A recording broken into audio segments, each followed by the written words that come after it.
Angangsingna afaba matik chaba mioi amamam oirakpa haibasi makoina leiriba imung amadi mama mapagi makha yamna poli hainaba lei angangdi apep leikhongummani semningba maungda semba yai masina takli angangsingbu sembi sabigadoriba amadi makoibu lamjingbigadoriba mama mapa adugi thaudang kayamuk yamna chawbage haibadu amuksu hainaba lei kaina tokpa pokpara paurowasina takli bo hanthokna afaba mama mapana afaba masa semlai haibani adu oiba taragadi mama mapa oiriba singi thaudang asi kayada chawkhrabano afaba angangsing samgutnabagidamak afaba matik saba mama mapa oinabo hotnabagi tangai fadaba lakli chumnagi ai yum pale angang leire aduna ai mama mapa ama oire haibasi khakna mapung pharaba mama mapa ama oibagi wahan thok natte kari kamdongna isha singbu lamjingduna mamai chumbiduna afaba matik chaba isha amamam oihensige haina thaudang yaba ngamba mama mapa amamam oinabo hotnabagi mathau tarakli Akashbani Imphal leptana sanduk chariba thauram Mitkap Thoklasi kunithoi suba tangkakta ngasi puduna lakchari Tungi Yumbirel Oigadouriba Angangsingbu Lamjingbiba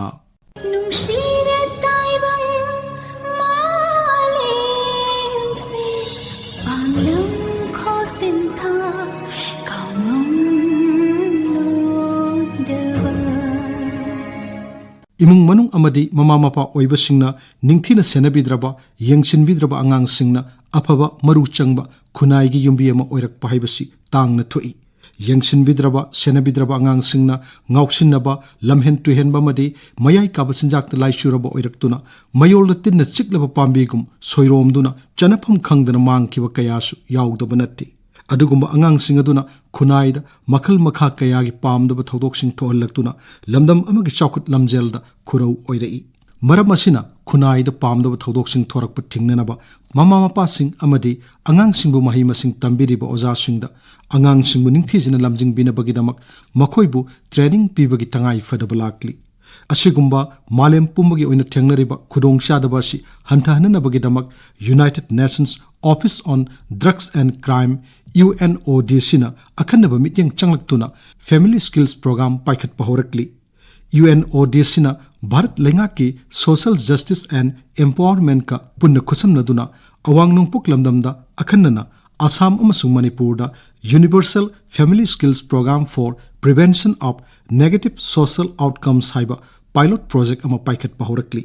masigi saruk ama oina sahi asigi February 18 dagi kulhumdoi phawba UNODC na sinduna Assam gi Guwahati da angangsingbu mayai kabasinjak chaba natraga sizinaba hauruktringaida section na senabi hongnaba amadi yengsin hongnabagi matangda training program ama pangthokhi maduda Manipur dagi Social Welfare amasung Education Department ki mihutsing NGO amadi Lanai Rehabilitation Center singi punna miyoi 19 na saruk yakhi Training program da saruk yaruba Directorate of Education Esta Assistant Director Oiribi Laisangthem Kamalana asumna phongdorakli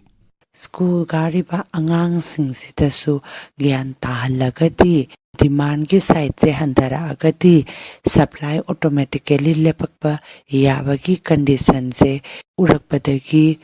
aikhoina prevention ngakthobasina hena phare ngakthobagi pambaisi kari kari sijanaraga karamai tawraga tawsige haina khanarakpadagi aikhoina sigi program asi haunabagi pipeline di leidare hayeng mayamnasu taramna program asi haurakpa matamda harau harau punna stakeholder loinamangna involved ta hauraga tungi Yumbirel Oigadouriba mayam asi kalawbada mai pakpa thaudang ama lobigani haina thajase Kotpa Act 2003 Kotpa haibadi cigarette and other tobacco products Prohibition of Advertisement and Regulation of Trade and Commerce Production, Supply and Distribution Act 2003. Masigi Act se amukasu khara amend tawkrakanda cigarette and other tobacco products, Prohibition of Advertisement and Regulation of Trade and Commerce Production, Supply and Distribution Bill 2015 hainasu Parliament puthokre amasung public domain da makoina thamkre. Ek asida mayam amadi hairi samlapa aikoina angang da khanganba yaba matek amatangdi panjaramge. Ek asigi main objective ti karino haira akanda non-smoker sing involuntarily tobacco smoke ta exposed tawbatudagi kalhoba asini. Ek asina tobacco product asi vending machine da puthokpa yadaba laina phanghandaba adusu yauri. Asina cigarette and other tobacco product asi advertise tawba or puthokpa supply tawba distribute tawba adu kari level bauti tawba yade habadu loina ta'i ek asida. Cigarette and other tobacco product asi chahi kun mathoi gi makha gi angang inkalagliba naharol singda yonba yade leiba lakpa khotpa makhoina lakpa matamda pibiba yade. Public place ta smoking tawba yadaba palli ek asina. Atopa amana any educational institution leiba adugi maphamda within a radius of 100 meters school ama lairagadi magi manak nakpa radius 100 meters asigi mayada cigarette and other tobacco product asi leiba yonba yadaba adugi section amasu yauri. Karigumba ek asigi mayokta tawba taragadi aikoina ek asida section amagi makhada kari fine tawge kari punishable oil haibatusu samlapa ma panjaramge. Cigarette and other tobacco product asi puthokpa matamda magi loose packet ta yonba yadabagi su palli. Karigumba pot asi loose ta yolaba or label yaudana yonba taragadi ahanba first time gi punishable oina makhoina aduda imprisonment se chahi ani bawba extend tawba natraga fine na lupa lising yankai bawba thiba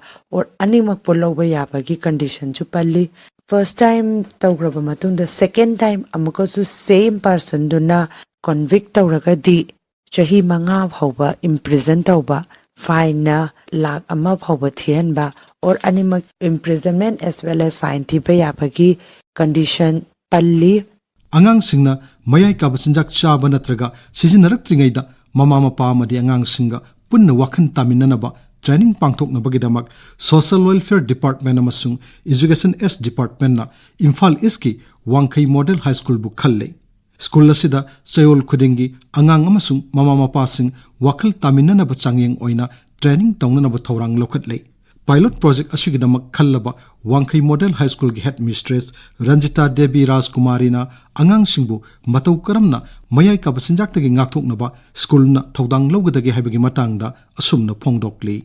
Drug abuse masidagi akoina prevent tawnabagi damakta akoigi Wangkai high school gi oina interaction program kaya ama students singse group macha haibadi in the ratio 20:1 sigumba the max to max 30:1 gumbagida sumaina semaga makoise interaction amadi awareness program kaya ama teachers mayam got well informed masigi matang the drug abuse ki matang the well informed or the teachers mayam na propagate tawbi. Then if possible akoina counselors kaya ama masigi field the expert or ba kaya ama so from time to time akoina adum invite tawse aduga angangsing sida awareness kaya marum pibi for example angangsing da masigi drugs se sizinabagi ill effects masina makoigi masada kari kaitharakani masina makoigi tungkoi ba lambi amadi huziki oiba makoigi short and long term effects haitare ko masigi maram da yamna marik chumna thamnana ba hona jai adagidi atopa maram drug abuse se sum sandorakpagi maram se atopa maram amana peer pressure sineba aduna peer pressure se sida group of friends ama lairani friend amana karigumba drug se mathanda sum janing dabadagi mi atopa da force tawba masibu induce tawna na bo hotna ba aduga yadaba mi ko sibu pamjada ba haidi masigi ill effects de khangaga magi friend mayam sina kai khangini ma se yamna tongana tagadra magi friend circle se kai gadra na khanbadagi sisibu namdana masu khong thangjan khiba kaya amasu dum yaunari bani aduna peer pressure dagi kaya kamaina lapna laigani habisisu akhoi gi oza mayamna angang singsida sigi idea se pibi in short akhoina kamaina how to say no assertively ko peer pressure lakpa matam sida kamaina no se haigadagi habisi bauba akhoina tambi daidi sida sunatana ne angang na substance abuse kumba na drug abuse kumba da khong thangjala ise makhoi ki frustration lakpa yai makhoi ki feelings me am lakpa yai kari no ma se kari khalli no natraga na kari phauri no anxiety lakpa yai depression lakpa yai kai no sida huzikan di even pre teenage ki matam dagi phawbane ba akoina target tawra ise masigi preventive measures me am se aduna angang mayam se class 1 2 swai dagi hauraga akoina sigi smiley for example ko smiley haribasina smile tawbagi expression ni adagidi sumaina tawba facial expression sina anger phongdo ini sumaina tawba expression sina fear ni sisina surprise ni ka haibana jingbase akoina yarigai takpina ba hotnai kaigino haiba matam sida masana masagi own feelings natraga own emotions mayam se aware oi taragadi drug abuse dagi lapthokna leibasida kharada oirabasu contribute tawni haina khanjabadagi then another factor amasina angang singse huzikse makoi gi outlet laitaba makoi se kanada tamdoino makoi gi nungai taba makoi gi fears makoi gi apprehension ko makoi gi chingna ba doubt leiba mayam se kanada haidoino kanada lithokadoino samna harabada outlet laitaba sinasu makoi da sigi se tainabam khangdana drug tainanabagi maram yamna chahona lairakprana khanjai aduna akoina team of teachers yamna approachable oiba yamna child friendly oiba teachers ki group ama thamjaraga makoina angang singsina any problem any doubt leiba matamda makoida share tawba yabagi kudong chabado adusu dum thamjai aduna mathakta thamjakriba wafam singasi akhoigi school na kaidana amadi chang naina akhoigi mutual cooperation galona all the stakeholders haitari school ke stakeholders haitari SMC then community members local clubs simayam sigaloina na teachers parents simayam sigaloina na khoi yam kanna hotna jai amadi parents amadi teacher ga interaction program matam da so khoina parents sing sida so yam kanna family da ki support amadi awareness se pibirna basu request tawjai masini akhoigi school ki maikai dagi substance abuse bu thingna ba lokhochaba thawdang sing Angangsingbu mayai ka basinjak tagi ngak thokna bo honabada mama mapa khak natana imung aduda angangsing aduga ayama matamda naknana laiminariba makhura mane mapu maben amadi mathak thongbu singi thawdang su yamna chawi masigi mathakta laikai aduda lairiba angangsing aduga naknana loinariba miyoi singi thawdang su yamna maru oi punna caregiver harigasu khangnariba asigumba miyoi singasina angangsingna matau tamningba afaba thabaksing tawraba madi makhoigi marakta amaga toina pau phawdoknaduna angangsingbu lamjingbiba mathau tai masigi mathangda clinical psychologist pawnam thoibina asumna phongdokli family manungda mama mapa ahal laman wari watai sanabada non violent oina positive oina conflict ki matangda conflict haibadi imung manungdugi oiba anything moina disagree tawna ba mot linadaba topic kumba ma issue magi matangda phajana puthoga wari sanaba naksanaba choiba lanba open oina aduki matik discuss tawragadi angang da su yam naknana parenting tawba ki khudong chaba ama phangani na khali maduna in the long run angang ki aphaba behavior model tawbada yamna achoba thodang ama pi subsequently akoina drug kumba gi prevention da sigumba phajaba positive oiba relationships ina yamna mateng pangi prevention da family sida charangnaba mot dinadaba mama mapa gi marakta akoigi nisa ka hena sijanaba abuse toba yamna dependent oiraga angangda negative oiba yaba chaitheng piragadi angangda in the long run magi negative oiba coping strategy oina drugs kumba substance kumba sijinnaba experiment torakpa explore torakpagi chances yam wangi caregiver gi achoba thodang amada angangna social media kumaina sijinnari media exposure se kumaina tawri kai changda tawri kari content yengi haibasisu yam achoba thodang amani angangna pamdaba negative oiba behavior ama chatharakpa kanda moibu punishment haibadi chaiba phuba tawbagi mahutta fazana phaminaraga wari saba kai phatrino haina fazana explain tawbiba atugi mahutta kari oina tawbana hena phagani haiba fazana khanabiba tungkoina moina tawba behavior amana kari impact legani haibase mayek sengna discuss tawbiba na darkar tai tungi yumbi haibadi akoigi angangsingki lamsat sajat behavior afabada puraknaba hotnabada mama mapagi thodanggi manung channa makhoi gi su kaigumba negative oiba trait behavior lamchat leiragasu yaragadi thuna semdokpiba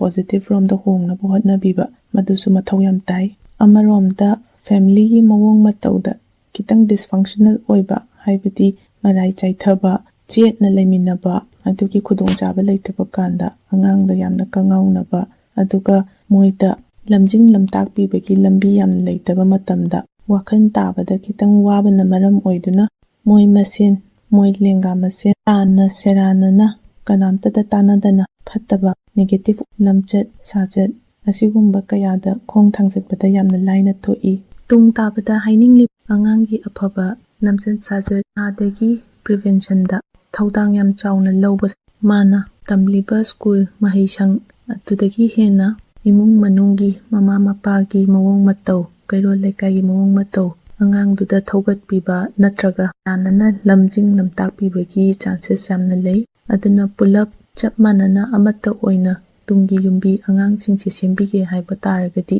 drug free oina prevent tawraga moidagi lehange haiba taragadi mayam loinamak khung manana thangjanminaduna hotnaba machangi haijaningi Bharat angang lak marputara taruklom mayai ka basinjak saba natraga sijinabagi record lay masigi manungda ayambade school tamliba inkalagliba angang singni makhoi ayamba sahi 12 dagi horaga masigi mathakki angang sing ngaktani angang singna mayai ka basinjak sijinarakpagi maru oiba maram singi manungda makhoina mayai ka basinjakki phattaba amadi amang basingi matangda ningthina khangdaba loina tinaba marup mapang singna test tawsi haina kanna taksilakpadagi sijinakiba amasung karigumbada mamai sonjaba mingamjadaba angang singna masung mamanaba singi marakta tinma ngamnanaba mayai ka basinjak sijinarakpa sina singba panba yai film amadi social media da mayai ka basinjak sijinaba urubadagi matau tamduna sijinaba haurakpa amadi mayai ka basinjak sing laina phangnarakpa sisu atopa maram singni masigi matangdu phongdokladuna atopa clinical psychologist tangju khombi yambemna asumna phongdokli problem asi leirabanina hoji angangsing asi haiba asidagi karamna akoina ngakthokpa yai habidi akoina kamaina prevent tawgani habadu yan hanbada counseling tawbasi counseling chatpasi ilai laina phanganbiba angangsingda karigino habada counseling chalagadi angangsingsi magi pukning wakhalgi nungaitaba leiramagadi maduna su khangani aduga madugi manung hanjinna changaga nungaitaba kari issue laike habadu hena khang mamutana khangba ngamgani mathangda angangda effective stress management technique takpiba masina haibadi angangsina matha sarakanda awaba potlum leirakanda hairiba asi karam haina thinagani karamba mawngda thenagani habasi akoina takpiba tambiba ama mathau tai madugi parado afabada chakhragadi substance to sijanadabagi rate to yamna wangani ahum subada akoina life skills education pibiba akoina angangsingda takpiba tambibada punsida warep ama karamna lawgadage decision making karamna lawgadage habasi akoina takpiba tambiba ama mathau tai aduga akoina awaba nuaitaba ama thengnarakanda karam haina madubu mayaknagadage habadi problem solving gi techniques akoina takpiragadi angangsingda ngasagi substance to sijanadaba yadabagi situation ama lapakanda angangduna masi problem si ai masida solve tawgani haina khalaga substance to nataba atopa means amana try tawnaba akoina takpiba tambiba ma mathau tai haina khansei mathangda negotiation technique amasung assertiveness technique madudi negotiation habadi aina karam haina mi amana isu imanaba amana nangsi chadaba yade si tawdaba yade haiba kan aina kamaina tawraga sub nathayraga chakhidaga habadu madugi technique ama tapi basu akhoina mathau tai aduga assertiveness habadi mana pamdragadi ai no haibasi haiba ngamba madugi technique tapi basisu yamna mathau tai aina chathajarpada peer support network asi akhoina hena mapangan kanhanba haiba tare ngasai gidi problem dadi peer pressure haigi isuk imanabana pressure pidana aibutina roi rahina pakhatana substance adu sijinagiba sidana kamaina tawge habada support tawnaba friends ina haiba pot asi bhai akhoi tawroisi masi aranba thabakni habadu madu train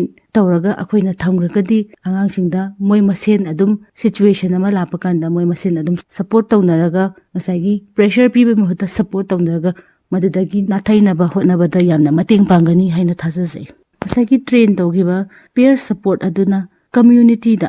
kairo lekai da school da thoglaga mayambu guide tawbasu ngamgani mayambu support piba ngamgani so thajase maduna aroiba aman oibana substance abuse ase kamaina ngakthokadage habasi oza mama mapa angangbu kupna senabiriba atopa imungi mising aduga angangi stakeholder mayam haitai angang ama sembada jangi ba stakeholder mayam asigi role asi yamna chawi aduna akoida yarugoi problem asi leire haidai akoina yarugoi ngalligoi haihoragadi masigi problem asitagi akoi mayam ngakthokpa ngamgani habagi achet pathajaba lei mayai kabasinjak te lai shuraba oirak pahaibasi nong manini da aten matam amada hekta oirak panatti matam sangna sectiondana asoiba punsi mahing amada hinglakpadagi oirak pasu yawi wakhal khanbagi mong matau soirak pamadi lamchat sajatta asoiba kaya lakpadagisu mayai kabasinjak sijinaraktuna lai shuraba oirai masigi matang da phongdokladuna anobo mangal trust center gi counselor gurumayum Biswanath Sharmana asumna phongdoklei angang mana magi middle childhood chahi nipan dagina chahi tara mai thak targa class 3 dagina class 4 5 sibogi karak sigi angang mana some example oina pizarabada hari bangang si magi daita se kaino isam samna harabada no magi ma tum hogalani adragi ma lai ka parni adragi school chana na ma ready torani aduga school kawani school gi activities ma am pangthoni hari basida mahi tamba adragi no magi school dang ha break tong chen dana chong dana sana ba siguma mayam singsini aduda hari bangang si gi magi chahi to ga chana na ma se pangthok pangamak traba mahidi tamba chatpa adragi chen chong dana sana ba se ma se hirak traba adri mayam mirak ta tilaga ma se mamana ba mayam mirak ta ma se nuai thok pangam draba sisu haing tungda chawra matungda ma se magi punsi se soirak pasu yabagi lambi amasu oi aduna kanaguma angang amana yamna timid oiba mirak tin bangam daba mayam mirak ta pullaga ma se sana ba chen chong ba haitraba sisu yamna chawba punsi da haing kaitharak pe yamba soirak pe yabagi lambi am khata lak pasu ya haiba sem sui miyam da haizage kaigino hargadi angang amana mana timid na maram kanda punsi lambi da sumla kanda magi aninga pamba kaigoma ma haining ba phongdoning ba ngamak trakanda di matamgi matungina miyoiba kobuni na magi phongdoning pa matam lak pa matamda pamba yama thiraga maunda ahen ba por ma hapna na bugi wakhalon lakpa mana haining ba pot imung da kaigoma phongdoning mani khangde mana ba da kaigoma phongdoning mani khangde natraga kaigoma jaga am da kaigoma phongdoning mani khangde haire ba mayam singse ngamak na ba honar pa matamda ahen mani sa season raga magi pung wakhal se hena keno strong helaga adumaina tawraga ma se phongdona na ba honara kanda nisa pairak pa chasalak pa thaksalak pa su yaudab su nate aduna maram kanda punsi da magi nisa sina magi adumaina season raga hairiba nisa duna magi punsi gi am chawba part amo raga drug addiction narak pa su yaudab nate aduna kaiguma angang amana hairiba magi behavioral threats singse lagadi imung manungi miyoi amadi mama pa singna mabu kumna yingsinbiraga afaba habit mirak tinba tambiba mayam punba tambiba magi aninga pambado kaino han bangamanba haibana chingba habit singsu sogat pikadamni haiba simsai thamjage aduga sina piklingai matamda angang amagi mong mato haitare magi soirakpa yabagi makha tarakpaina sum aina haijarabada ningai yam kanba magi aninga pamba phangdaba yadabagi wakhalon ama leiba hek magi hek aninga pamba phangdrakanda imungi mine haiba sapam ta hek indaba mai to hargasu to be adaba tuition to hargasu to yadaba aigi adu leidragadi tawroi naina adu to bidragadi school karoi hamna jingbasing singuma ningai na jingbasing tawragadi hariba mayam sing asisu moda heng tungda sum sagonarga hariba singjaman hainabi amoina pura chakar kandadi habit amo oigar kandadi matangi matunginna magi demands mayam ama lagpa hariba demands singse fulfill tawroktraganda imung manungna piba ngamaktraganda imung manungi against imung manunga singnaraga nisa nungsa chasalakpasu yaudaba nate aduna hariba macha sing pingai matamdagi hauna ningaidagi hauraga chakcha ithak aduragi magi khanbagi wakhalon mong singse imung manungi parents singna kupna senabiraga kaigumba soigadabagi mami phattabagi mami yauragadi chumthokpioba masi yamna important oi yamna tangai phade haibasi mai thamjage mayai kaba sinjak chaba natraga sizinaba si haujiksu malemgi oina chouba saitheng ama adumak oiri masibu thengnanaba amadi saitheng asi hanthananaba makha tana honabagi tangai phadaba leiri naraga layengba nadringai da section haubuna phai hainabagum haugalakliba angangsingbu mayai kaba sinjakta laichu khidanaba section na sena hauba asisu mama mapa imung manung amadi oja singi chawrba thodangni masigidamak United Nations Office on Drugs and Crimes UNODC na akhanaba thausil thorang sing paikhalakliba afaba khongthang amani mama mapa imung manung oja amadi NGO singna punna hona minaduna horakliba angang singbu ningthina lamjing lamtak piduna mayai kaba sinjak ke saithengdagi kalhaurasi maru changba haithoi singthoiba mating leiba yumbi sing samgattuna hena chawkhutpa lamdam ama oinanaba aikhoi punna thodang lominarasi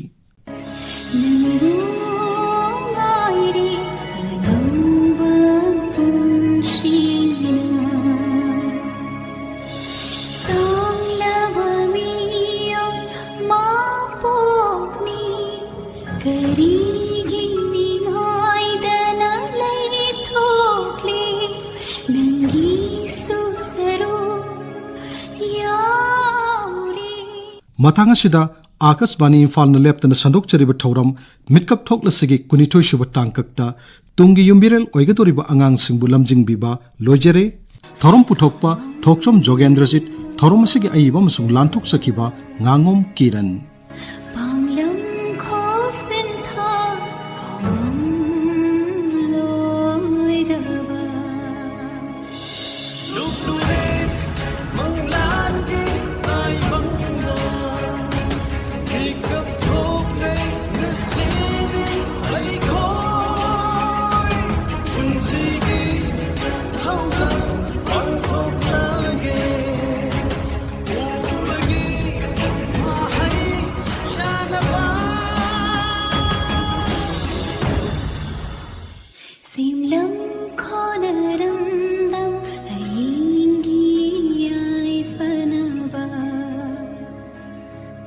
Sim lam kho